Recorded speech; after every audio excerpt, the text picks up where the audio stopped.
In a forest deeper than any map could follow, where the roots of trees whispered secrets and fireflies wrote poems in the dark, lived a bear who made no sound.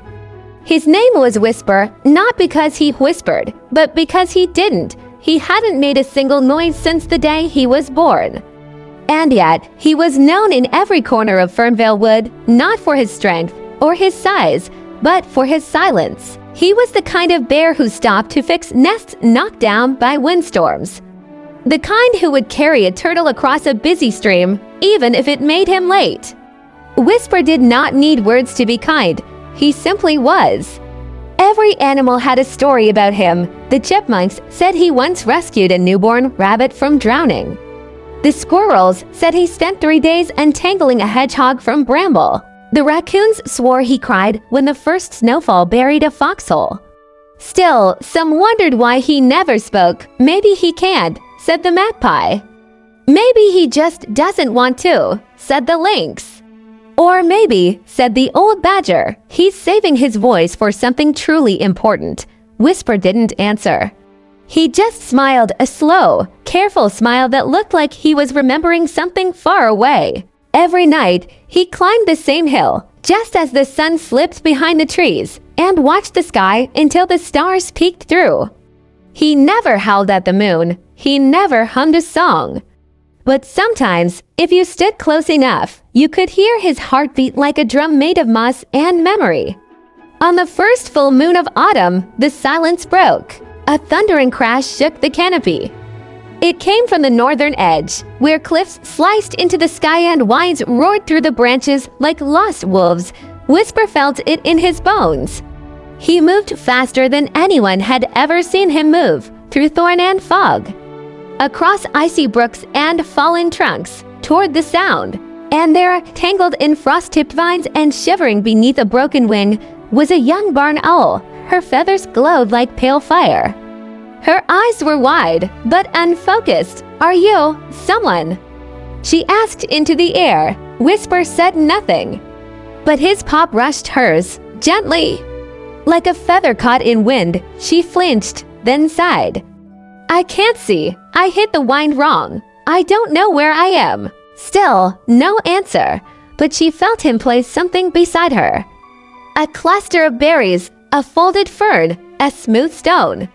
"You don't talk either," she asked. Whisper wrapped his thick body around her like a warm mountain. She leaned into him, then we're the same. To broken things, he blinked slowly, and for the first time in a long time, something in him stirred.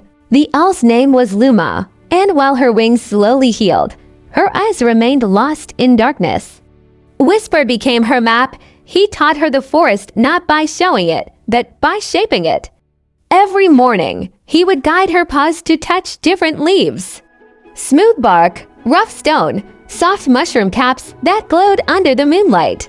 Luma counted steps aloud. Whisper never corrected her.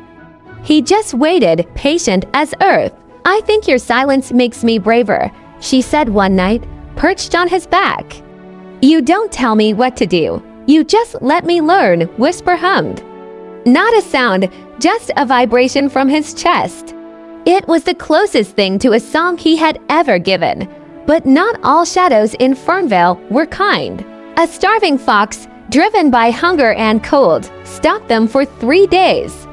On the 4th night, as frost kissed the air and Luma wandered just a bit too far, the fox lunged.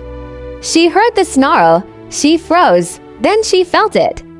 A tremble in the ground, the kind of tremble that meant Whisper was near. The bear charged without a roar.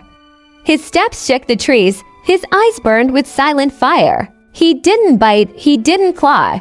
He simply stood between Luma and danger, chest heaving. The fox hesitated, and then turned back into the woods. "You didn't need to growl," whispered Luma, tears in her blind eyes. "You were loud enough with your heart." Seasons passed. Luma never flew far again, but she flew. Whisper watched every flight like a proud cloud, still silent, still steady. Then one spring morning, as the flowers opened and the forest danced with color, Luma landed beside him with something in her beak, a bell, tiny, silver, tied with a thread. She placed it on his paw for you, so you can call me when I wander. Even if you never speak, Whisper looked at the bell. And then he did something no one expected. He said Luma, just her name. But it echoed through the forest like a sunrise made of sound. She gasped, "Your voice," she said. He nodded and smiled. Animals gathered. They had heard the voice, the voice. They came in herds, flocks, and families. And Luma told their story of a silent bear, of a blind owl, of how kindness needs no sound and trust needs no eyes. Children listened, wide-eyed, elders wept. The wind seemed to carry their tale to the treetops and beyond. And Whisper, he didn't speak again. He didn't need to. Because the forest knew his voice now, and they never forgot it. There are many ways to speak. Words are only one. Sometimes, the gentlest paw can be louder than the harshest shout. And sometimes, the bravest thing you can do is let someone learn to walk in their own darkness. That's what Whisper taught us, and that's what Luma proved. This story is for every quiet soul, every lost traveler, and every brave heart who listens more than they speak. My name is Milo, and I hope you carry this story with you like a bell tied with thread.